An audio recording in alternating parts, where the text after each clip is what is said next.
Hello guys, broiler মুরগির বাচ্চার উৎপাদন এবং কোথায় পাওয়া যায় সম্পূর্ণ জানাবো। চলেন দেখে আসি। এই সেই ব্রয়লার বাচ্চা, এটা কিভাবে উৎপাদিত হয় সে ব্যাপারে আমরা জানবো। চলেন শুরু করা যাক ভিডিও।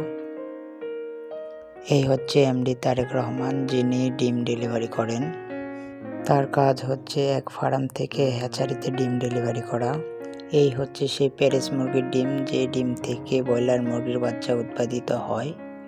এক এক ডিম পরীক্ষা নিরীক্ষা করে তারপর যাচাই বাছাই করার পর হ্যাচারিতে দেওয়া হয়। হ্যাচারিতে গিয়ে ব্রয়লার বাচ্চা উৎপাদিত। এগুলা সব প্যারিস মুরগির ডিম। এই ডিম থেকে ব্রয়লার বাচ্চা উৎপাদিত হয়। এক পিস করে পরিষ্কার করে যাচাই বাছাই করার পর এগুলা হ্যাচারিতে পাঠানো হয়। এটা হচ্ছে ডিমের কার্ড। এখানে লেখা আছে 1780 পিস ডিম। এরকম 10 থেকে 12টা সেট আছে। চলেন দেখে আসি সেই ব্রয়লার বাচ্চার গোডাউন, যেখানে ব্রয়লার বাচ্চা রাখা আছে কয়েক হাজার।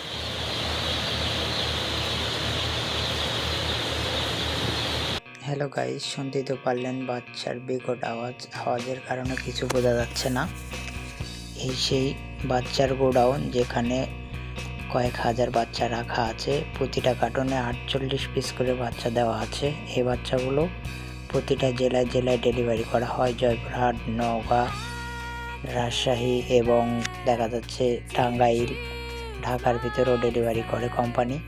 এগুলো আমরা প্যাকেজিং করে সেফটিভাবে রেখেছি রুমের মধ্যে, যেন বাইরের কোনো কিছুতে বাচ্চার ক্ষতি না হয়। এই জন্য আমরা সেফটিভাবে রেখেছি।